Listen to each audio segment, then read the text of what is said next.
વિદ્યાર્થી મિત્રો, છેલ્લે આપણે ડાલ્ટનનો પરમાણવી સિદ્ધાંત અને પરમાણવી દળ વિશે વાત કરી હતી. તો જેમાં પરમાણવી દળની અંદર આપણે વાત કરી હતી કે સૌપ્રથમ હાઇડ્રોજનને માનક ગણી અને પરમાણવી દળ એક લઈ અને એની સાપેક્ષે અન્ય તત્વોના પરમાણવી દળ નક્કી કરવામાં આવતા હતા. પણ હાલના સમયમાં દળ સ્પેક્ટ્રોમીટરની મદદથી કાર્બન 12 બરાબર કાર્બનને સમસ્થાનિકને C12 ને પ્રમાણિત ગણી અને તેના આધારે પરમાણવી દળ એ એટોમિક માસ યુનિટ અથવા તો યુનિફાઈડ માસની અંદર ગણતરી કરવામાં આવે છે. હવે આપણે સરેરાશ પરમાણવી દળની વિશેની વાત આજે આપણે કરવાની છે.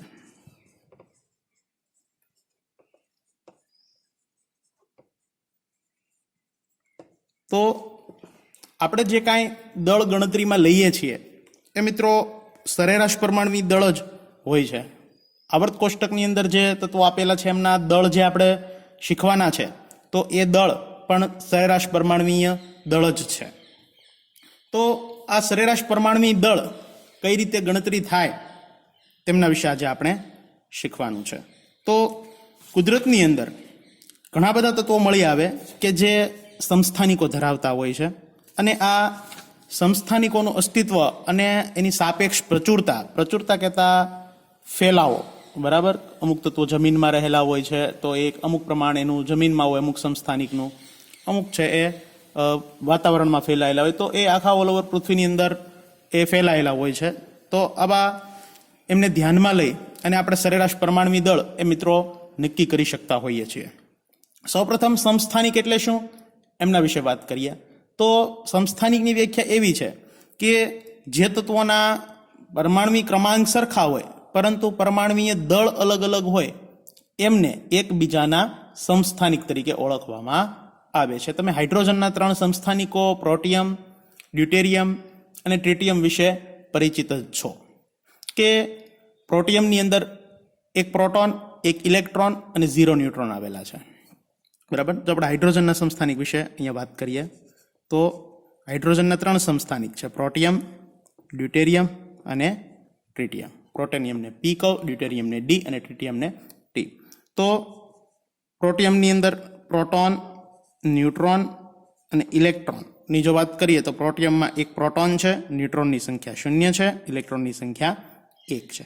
જ્યારે ડ્યુટેરિયમની અંદર એક પ્રોટોન, એક ન્યુટ્રોન અને એક ઇલેક્ટ્રોન છે. ટ્રિટિયમની અંદર એક પ્રોટોન, 2 ન્યુટ્રોન અને 1 ઇલેક્ટ્રોન છે. તો આ ત્રણેયની અંદર જો પ્રોટોનની અંદર સંખ્યા સરખી, ઇલેક્ટ્રોનની સંખ્યા પણ સરખી, પણ ન્યુટ્રોનની સંખ્યામાં ફેરફાર હોવાથી એમના દળ છે પરમાણવી દળ એ દરેકના જુદા જુદા હોય છે. પ્રોટિયમનું પરમાણવી દળ 1 છે, ડ્યુટેરિયમનું 2 છે, ટ્રિટિયમનું 3 છે. તો આ ત્રણે એકબીજાના સમસ્થાનિકો કહેવાય. સમ પ્લસ સ્થાન એટલે કે જેમના આવર્ત કોષ્ટકની અંદર સ્થાન સરખા છે. સ્થાન ક્યારે સરખા હોય કે જ્યારે એમની અંદર રહેલા પ્રોટોન અને ઇલેક્ટ્રોનની સંખ્યા સમાન હોય ત્યારે.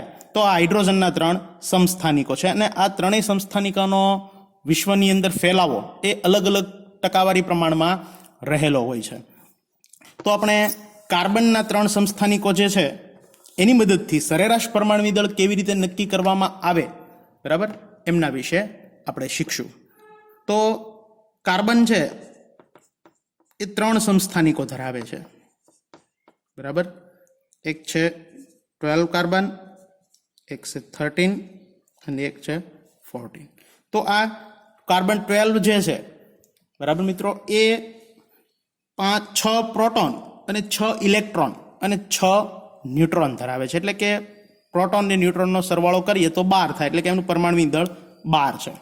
એવી જ રીતના કાર્બનનો બીજો સમસ્થાનિક કે જે પેલા કરતા 1 ન્યુટ્રોનની સંખ્યા વધુ ધરાવે એટલા માટે એમનો પરમાણવી દળ 13 છે. એમની અંદર 6 પ્રોટોન, 7 ન્યુટ્રોન અને 6 ઇલેક્ટ્રોન રહેલા છે એટલા માટે 13 છે.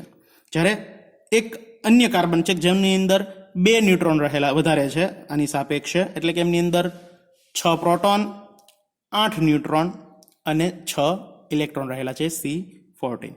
હવે એમની સાપેક્ષ પ્રચુરતાની વાત કરીએ આપણે. પ્રચુરતા કહેતા ફેલાવો, વિશ્વની અંદર એમનો ફેલાવો. તો ટકાવારીમાં જો આપણે ગણતરી કહીએ કે ભાઈ કેટલા ટકા ફેલાયેલો છે, તો આ જે છે એ 98.100%માંથી 98.89% છે એ આ કાર્બન રહેલો છે. બરાબર. જ્યારે 1 ન્યુટ્રોન વધારે વાળો કાર્બન જે છે એનું પ્રમાણ મિત્રો છે 1.10%. બરાબર. અને આનું પ્રમાણ તો ખૂબ ઓછું, 2 × 10⁻10 એટલા ટકા, એટલે કે 0.00000 આવી રીતના 10 સુધી અને 2, એટલે ખૂબ ઓછું પ્રમાણ છે એમનું રહેલું છે. એટલે કે આપણે એવું ગણી શકાય એટલું પ્રમાણ છે. તો આવી રીતના કાર્બન છે એ એના 3 સમસ્થાનિકો વિશ્વની અંદર મળી આવે છે અને એનો ફેલાવો એ આપણે અહીંયા જોયું કે 98.89%, 100%માંથી 98.89% તો આ કાર્બન રહેલો છે. બરાબર. તો એમનું જો આપણે પરમાણુય દળ કહીએ તો આ આમનું 12 છે, આ કાર્બનનું 13 છે અને આ કાર્બનનું 14 છે. બરાબર. તો આટલો આ પ્રમાણ છે એ મિત્રો અહીંયા આપણને આપ્યું છે કે આટલું રહેલું છે ઓલ ઓવર વિશ્વની અંદર. હવે આ ત્રણેય કાર્બનને આધારે આપણે સરેરાશ પરમાણુય દળ કેવી રીતે ગણી શકીએ એમની આપણે ગણતરી કરવાની છે મિત્રો. તો આ ત્રણેય જે સમસ્થાનિકો છે એના દળ અને એની સાપેક્ષ પ્રચુરતા છે એ આપણે અહીંયા નીચે આપી દીધી છે. તો હવે આપણે સમજીએ કે એમનું સરેરાશ દળ કેવી રીતે ગણતરી થશે. તો આ જે પ્રમાણ છે ટકાવારીમાં પ્રમાણ, એમને આપણે પહેલાં તો ફેરવી નાખીએ. બરાબર. હું અહીંયા સાઈડમાં જ તે એમનું પ્રમાણ છે એ દર્શાવી દઉં છું. બરાબર. પ્રચુરતા પણ એ ટકાવારીમાં આપણે દૂર કરી દઈએ છીએ. આ ટકાવારીમાં જે આપેલું છે આ બધાને 100 વડે ભાગવામાં આવે એટલે ટકા દૂર થઈ જશે. તો જો 98.89 ને 100 વડે ભાગવામાં આવે તો એમની પ્રચુરતા ટકાવારીમાંથી સાદી થઈ જશે. કેટલી થશે? તો કે 0.9889. આમની 100 વડે ભાગીએ એટલે 0.010 પ્રચુરતા થશે. જ્યારે આમની પ્રચુરતા જોઈએ તો આને 100 વડે જો ભાગવામાં આવે એટલે કે જો આવી રીતના 2 × 10⁻10 એને ભાગ્યા 100 એટલે કે 10⁻2 એટલે ટકા દૂર થઈ જશે. તો 10⁻2 અંશમાં લઈ લઈએ એટલે શું થશે? ગુણ્યા -2, પ્લસ ઘાત છે ઉપર જાય એટલે -2, આધાર સરખો ઘાતાંકનો સરવાળો એટલે કે -10 -2 એટલે 10⁻12. તો 2 × 10⁻12 આ બધાનો સરવાળો 1 થશે. બરાબર મિત્રો. ખૂબ સમજો, એનો સરવાળો થશે 1. શા માટે? આપણે એમને ટકાવારી દૂર કરી છે, 100 વડે એમને બધાને ભાંગી નાખ્યા છે. હવે સરેરાશ પરમાણુય દળ છે એ આવી રીતના આપણે એમની ગણતરી કરી શકશું મિત્રો. જોજો, ખૂબ સમજો.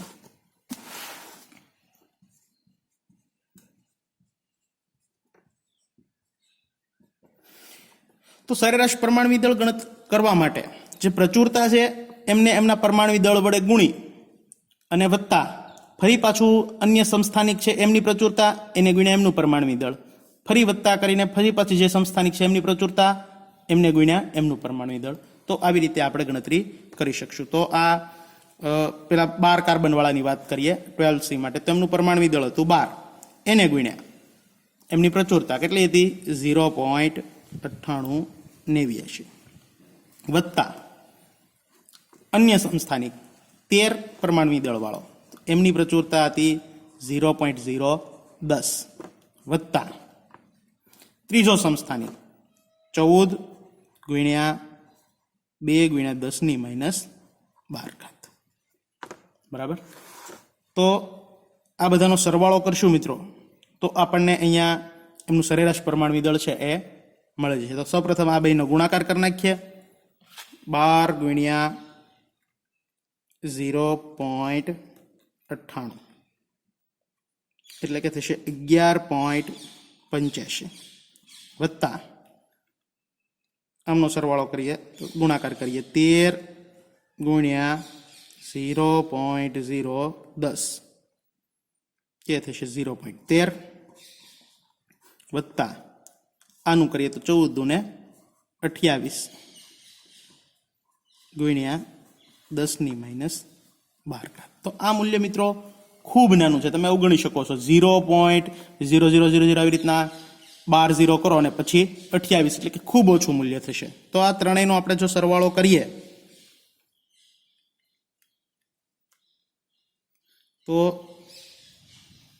એ 12.011 બરાબર એટોમિક માસ યુનિટ આપણને પ્રાપ્ત થશે. તો કાર્બનનું આપણે પરમાણુ દળ કેટલું ગણતરીમાં લઈએ છીએ મિત્રો? 12.011 ને અવગણતા આપણે લઈએ છીએ 12 એટોમિક માસ યુનિટ. બરાબર. તો આપણે આગળ પણ 1 થી 20 સુધીના તત્વો વિશે આપણે જે માહિતી મેળવી હતી એમાં પણ તમે જોજો કે પરમાણુ દળ એ કાર્બનનું 12 લેવામાં આવે છે. તો શા માટે 12 લેવામાં આવે છે? તો એનું સરેરાશ પરમાણુ દળ 12 છે. તો દરેક તત્વોના આવી રીતે એમના જે સમસ્થાનિકો છે એ સમસ્થાનિકોનું પ્રમાણ ટકાવારી દૂર કરી અને જે પ્રમાણ પ્રાપ્ત થાય એમને એમના પરમાણુ દળ વડે ગુણી અને અન્યોના બધાના આવી રીતના સરવાળા કરી અને સરેરાશ પરમાણુ દળ છે એ મિત્રો આવી રીતે ગણતરી કરવામાં આવતી હોય છે. તો આ સરેરાશ પરમાણુ દળ વિશે વાત હતી, એનો અભ્યાસ હતો. આગળ આપણે આણ્વિક દળ વિશેનો અભ્યાસ કરવાનો છે. મિત્રો આણ્વિક દળ ગણતરી માટે ખૂબ મહત્વનું છે. ધોરણ 11 તથા 12 અને આગળ જ્યાં ભણશો ત્યાં આણ્વિક દળની ગણતરી એ ખૂબ અગત્યની છે. તો એમના વિશે આપણે અભ્યાસ કરીએ. આણ્વિક દળ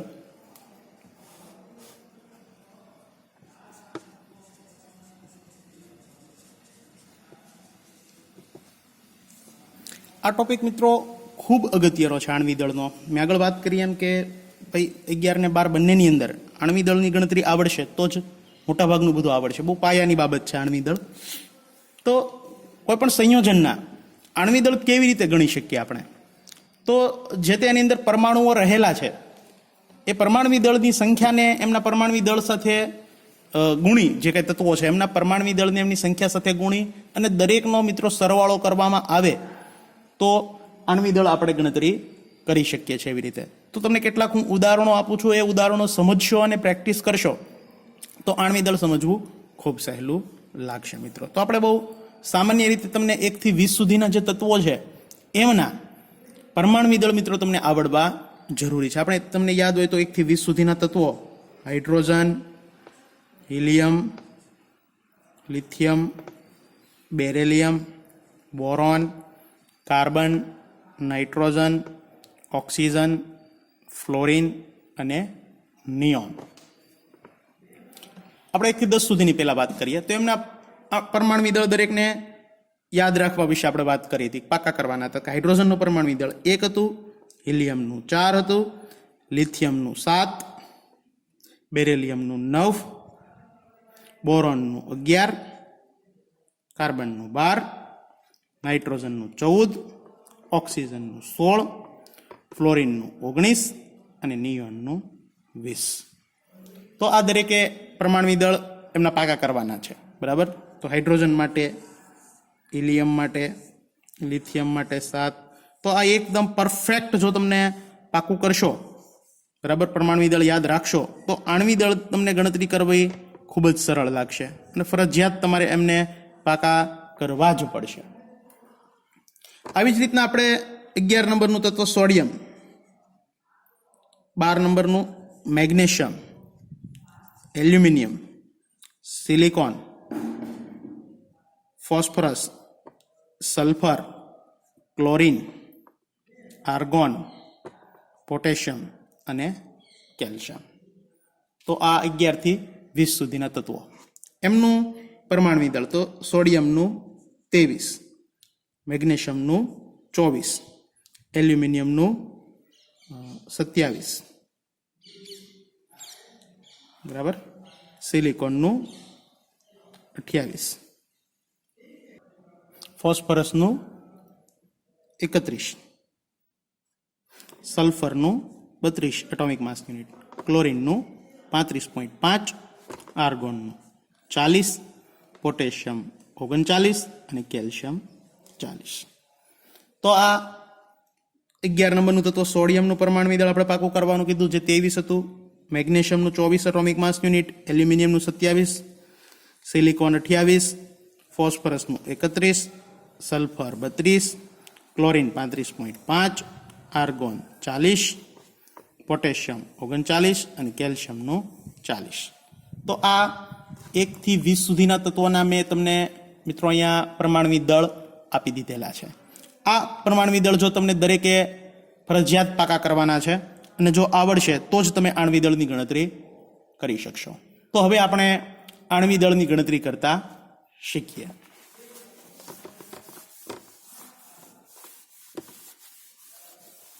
તો ખૂબ સાદા અણુથી આપણે આણ્વિક દળ ગણતરી કરીએ. સૌપ્રથમ હું HCl હાઇડ્રોજન ક્લોરાઇડ એમનું આણ્વિક દળ ગણતા શીખવું તમને. તો HCl નું આણ્વિક દળ કઈ રીતના ગણી શકશું? તો કઈ તત્વોની સંખ્યા કેટલી છે? તો કે એક હાઇડ્રોજન છે ને એક ક્લોરીન છે. તો હાઇડ્રોજન વત્તા ક્લોરીન, તો દરેકના પરમાણુ દળ મૂકી દઈએ. તો હાઇડ્રોજનનું પરમાણુ દળ હતું 1, ક્લોરીનનું હતું 35.5. બંનેનો સરવાળો કરો એટલે થશે 36.5 યુનિફાઈડ માસ અથવા તો એટોમિક માસ યુનિટ. તો આ HCl નું આણ્વિક દળ મળી ગયું. શું કરવાનું છે? જે તત્વો રહેલા છે આ તત્વોના પરમાણુ દળને સરવાળો કરી અને કરી નાખવામાં આવે એટલે તમને આણ્વિક દળ છે મિત્રો પ્રાપ્ત થઈ જાય. અન્ય ઉદાહરણ જોઈએ. દાખલા તરીકે પાણી, H2O, પાણીનું અણુસૂત્ર. તો પાણીનું આણ્વિક દળ આપણે ગણતરી કરવી તો કેવી રીતે કરશું? તો કે એમનું અણુસૂત્ર છે H2O. અહીંયા હાઇડ્રોજનની સંખ્યા 2 અને ઓક્સિજન. તો હવે શું કરશું? તો કે અહીંયા હાઇડ્રોજનની સંખ્યા કેટલી છે? તો 2. તો જે અહીંયા સંખ્યા આપેલી છે મિત્રો એને આગળ ગુણાકારમાં આપણે લઈ લેવું. તો 2 ગુણ્યા હાઇડ્રોજન, હાઇડ્રોજનની સંખ્યા 2 છે એટલા માટે 2 ગુણ્યા હાઇડ્રોજન. તો હાઇડ્રોજનનું લખાઈ ગયું વત્તા બીજું તત્વ છે ઓક્સિજન. તો ઓક્સિજન એક જ છે એટલે કાંઈ ગુણાકાર કરવાની જરૂર કોઈની છે નહીં. હવે જે કાંઈ તત્વો છે એમના પરમાણુ દળ મૂકીએ આપણે. તો 2 ગુણ્યા હાઇડ્રોજનનું પરમાણુ દળ હતું 1 વત્તા ઓક્સિજનનું હતું 16. તો 2 એકા 2 વત્તા 16, 16 ને 2 18 એટોમિક માસ યુનિટ અથવા યુનિફાઈડ માસ. તો પાણીનું આણ્વિક દળ મળી ગયું આપણને 18 યુનિફાઈડ માસ. તો આવી રીતે આપણે આણ્વિક દળની ગણતરી કરી શકીએ છીએ. હજી આપણે ઘણા બધા ઉદાહરણો લઈશું. આ સરળ કેટલાક લઈએ છીએ. દાખલા તરીકે મિથેન, મિથેનનું અણુસૂત્ર છે CH4. તો આની અંદર રહેલા આણ્વિક દળની ગણતરી આપણે કરીએ. તો મિથેન માટે આણ્વિક દળની ગણતરી કરશું તો કાર્બનની સંખ્યા તો કે 1 કાર્બન, હાઇડ્રોજનની સંખ્યા કેટલી છે 4. તો વત્તા 4 ગુણ્યા હાઇડ્રોજન. બરાબર. તો જે કાંઈ તત્વો રહેલા છે એમને એની સંખ્યા વડે ગુણી અને દરેકનો સરવાળો કરવામાં આવતો હોય છે મિત્રો. તો કાર્બનની સંખ્યા 1 હતી તો અહીંયા 1 કાર્બન, અહીંયા 1 ગુણ્યા કાર્બન આમ લખો એટલે 1 નો જ કંઈ મતલબ છે નહીં. ગુણાકાર માટેની તટસ્થ સંખ્યા છે એટલે આપણે 1 ને કંઈ ગુણાકારમાં લેતા નથી. કદાચ લખો તો કંઈ ખોટું છે નહીં. કાર્બન અને હાઇડ્રોજનની સંખ્યા 4 હતી એટલે કે 4 ગુણ્યા હાઇડ્રોજન. જે તે એનું પ્રમાણ રહેલું છે એમને એ તત્વ સાથે ગુણાકારમાં લેવામાં આવતું હોય છે. ચાલો તો દરેક 2 તત્વો છે બંનેના આપણે અહીંયા પરમાણુ દળ મૂકી દઈએ. કાર્બનનું પરમાણુ દળ 12 હતું વત્તા 4 ગુણ્યા હાઇડ્રોજનનું પરમાણુ દળ 1. તો 12 વત્તા 4 એકા 4, 12 ને 4 18 યુનિફાઈડ માસ. તો આ મિથેનનું પરમાણુ દળ આપણને પ્રાપ્ત થયું 18 યુનિફાઈડ માસ અથવા તો એટોમિક માસ યુનિટ. તો આવી જ રીતના આપણે કોઈ પણ સંયોજન હોય એમના આણ્વિક દળ ગણતરી કરી શકીએ છીએ. દાખલા તરીકે આપણે સલ્ફ્યુરિક એસિડ છે એમાં એનું પરમાણુ દળની ગણતરી કરીએ. તો સલ્ફ્યુરિક એસિડનું અણુસૂત્ર આપ સૌ જાણીએ છીએ કે H2SO4. ધોરણ 10 ની અંદર શીખી ગયા છો. તો હાલો હાઇડ્રોજનની સંખ્યા તો કે 2.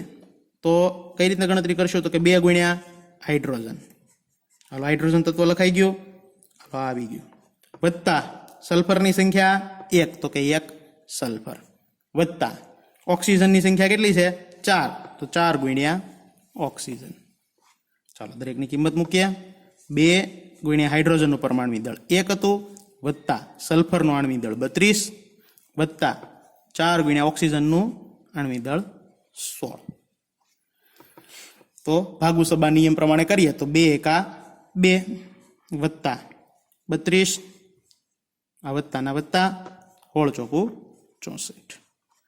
ચાલો 2 વત્તા 32 વત્તા 64. તો 32 ને 2 34, 34 વત્તા 64 એટલે કે 98 યુનિફાઈડ માસ અથવા તો એટોમિક માસ યુનિટ. તો સલ્ફ્યુરિક એસિડનું પ્રાપ્ત થઈ ગયું 98 એટોમિક માસ યુનિટ અથવા તો યુનિફાઈડ માસ. અન્ય તત્વો હજી આપણે આગળ કેટલાક સંયોજનોના ઉદાહરણો લઈ અને આણ્વિક દળની ગણતરી શીખીએ. દાખલા તરીકે ગ્લુકોઝ. બરાબર, આપણે આગળ ઉદાહરણ આપેલું છે કે ગ્લુકોઝનું આણ્વિક દળ ગણો. તો ગ્લુકોઝનું અણુ સૂત્ર છે C6H12O6.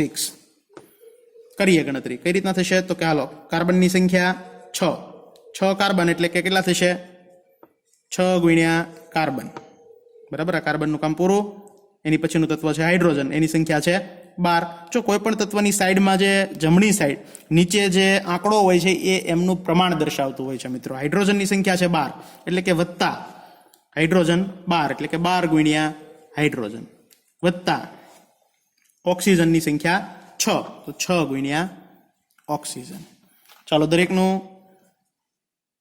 પરમાણુ દળ મૂકીએ તો કે 6 ગુણ્યા કાર્બનના 12 વત્તા 12 ગુણ્યા હાઇડ્રોજનનું પરમાણુ દળ 1 વત્તા 6 ગુણ્યા ઓક્સિજનનું પરમાણુ દળ 16 તો 12 ગુણ્યા 6 તો આપણને એ મૂલ્ય પ્રાપ્ત થશે 12 6 72 વત્તા 12 એકા 12 આ વત્તાના વત્તા 16 ગુણ્યા 6 આપણે કરવા પડશે તો 16 ગુણ્યા 6 કરશું એટલે 16 6 96.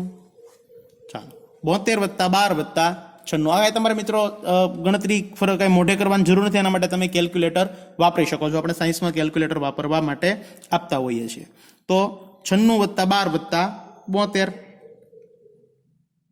એટલે કે થશે 180 યુનિફાઈડ માસ અથવા તો એટોમિક માસ યુનિટ. તો આપણને ગ્લુકોઝનું આણ્વિક દળ પ્રાપ્ત થયું 180 યુનિફાઈડ માસ. તો આવી રીતે આપણે આણ્વિક દળની ગણતરી કરી શકતા હોઈએ છીએ મિત્રો. હજી થોડુંક આપણે કેટલાક સંયોજનોની ગણતરી કરતા શીખીએ. દાખલા તરીકે નાઇટ્રિક એસિડની આપણે ગણતરી કરવી છે. તો નાઇટ્રિક એસિડનું સૂત્ર છે HNO3. બરાબર, તો આમનું આણ્વિક દળ ગણવું હોય તો શું કરશો? તો કે હાલો હાઇડ્રોજન એની સંખ્યા 1 તો કે આ હાઇડ્રોજન. હાલો એની પછીનું તત્વ છે નાઇટ્રોજન તો વત્તા નાઇટ્રોજન વત્તા ઓક્સિજન પણ એની સંખ્યા કેટલી છે? 3 તો એની સંખ્યા વડે ગુણવા પડશે 3 ગુણ્યા ઓક્સિજન.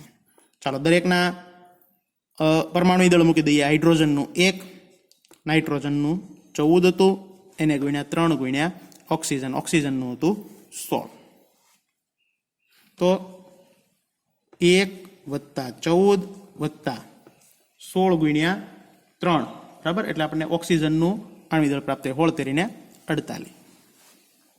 ચાલો તો 48 ને 1 49 એને વત્તા 14 એટલે કે પ્રાપ્ત થશે 63 એટોમિક માસ યુનિટ અથવા યુનિફાઈડ માસ. તો આ નાઇટ્રિક એસિડનું આણ્વિક દળ પ્રાપ્ત થઈ ગયું. તો આવી રીતના કોઈ પણ તત્વો હોય એમના આપણે આણ્વિક દળ આવી રીતે ગણતરી કરી શકતા હોઈએ છીએ. તો મિત્રો હજી થોડુંક હાર્ડ એવું ઉદાહરણ થોડુંક આપું અને સમજો. આ ઉદાહરણ બહુ વિશેષ સમજો.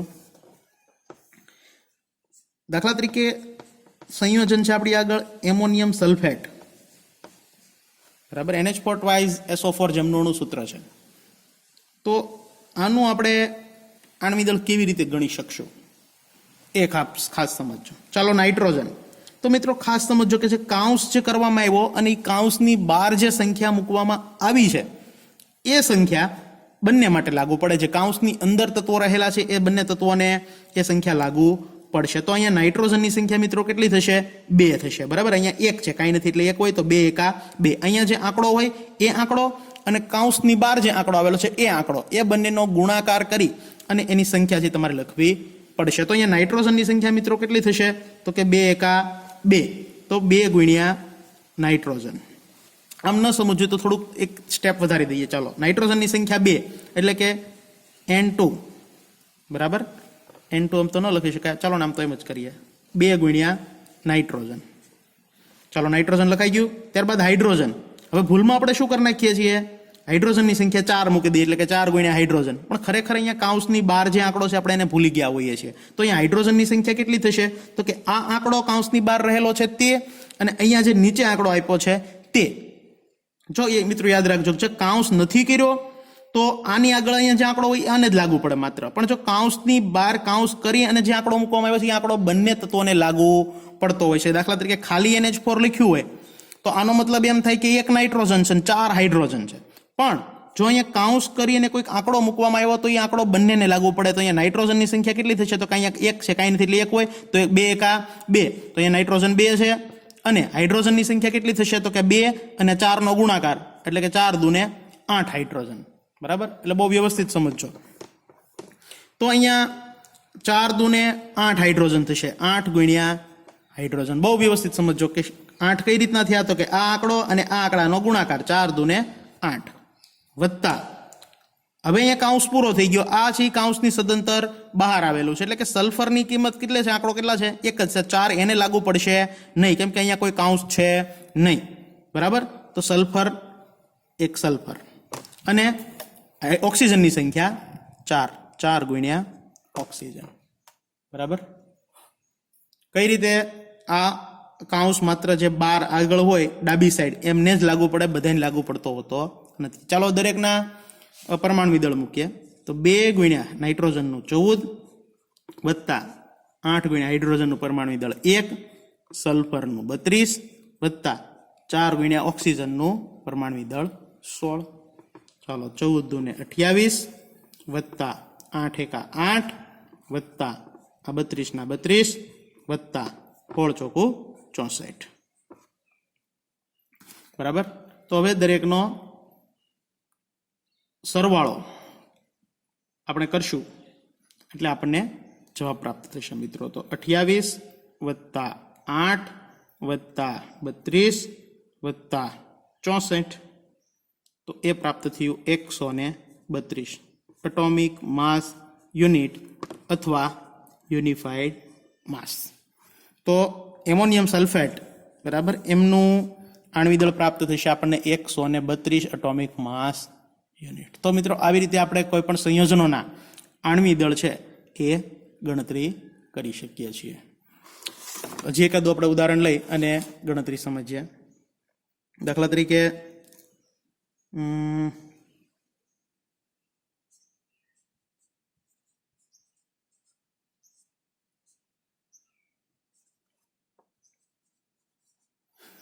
મેગ્નેશિયમ એસિટેટ સંયોજન છે, બરાબર. તો આપણે આમનું આણ્વિક દળની ગણતરી કરવી છે. કઈ રીતે કરશું ખૂબ સમજો. ચાલો અહીંયા પ્રથમ આવ્યું કાર્બન, બરાબર.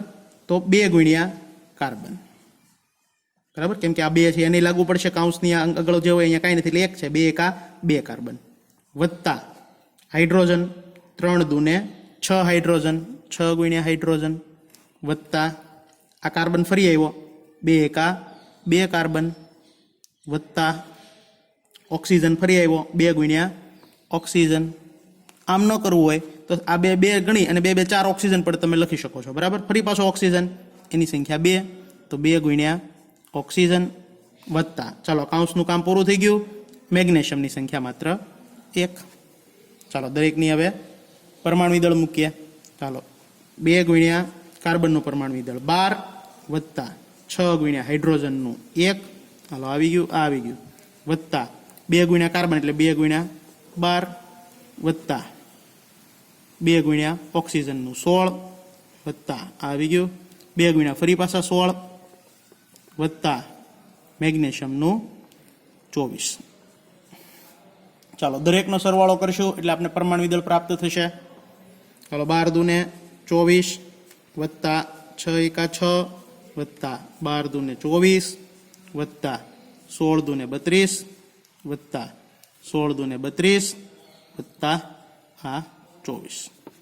ચાલો દરેક આવી ગયા, દરેકનો સરવાળો કરી નાખશું એટલે આપણને મિત્રો એમનું આણ્વિક દળ પ્રાપ્ત થશે. તો 24 વત્તા 6 વત્તા 24 વત્તા 32 વત્તા 32 વત્તા 24 એટલે કે થયું 142 યુનિફાઈડ માસ અથવા તો એટોમિક માસ યુનિટ. તો આ મેગ્નેશિયમ એસિટેટ સંયોજનનું આણ્વિક દળ આપણે પ્રાપ્ત થયું. તો મિત્રો દરેક સંયોજનના આણ્વિક દળ આપણે આવી રીતે ગણતરી કરી શકતા હોઈએ છીએ. તો આવા ઘણા બધા હું તમને ઉદાહરણ આ વિડીયોની સાથે સાથે PDF ફાઇલ બનાવી અને WhatsApp દ્વારા મોકલીશ, જેના તમારે આણ્વિક દળ એ ગણતરી કરવાની છે, બરાબર. તો આ લેક્ચર અહીંયા પૂર્ણ કરીએ. ન સમજાય તો ફરી પાછો ફોન કરવો અથવા તો ફોટો પાડીને મોકલવું કે આમનો જવાબ શું આવે, બરાબર. હું તમને ગણતરી કરીને મોકલી આપીશ, પણ બહુ વ્યવસ્થિત રીતે સમજજો, ન સમજાય ત્યાં પૂછજો, બરાબર. તો આવી રીતે આપણે આણ્વિક દળ છે એ ગણતરી કરી શકતા હોઈએ છીએ. તો તો નેક્સ્ટ લેક્ચરની અંદર આપણે સૂત્રદળ વિશે વાત કરવાની છે મિત્રો, કે સૂત્રદળ શું છે અને એમના વિશેનો અભ્યાસ આપણે નેક્સ્ટ લેક્ચરમાં કરશું.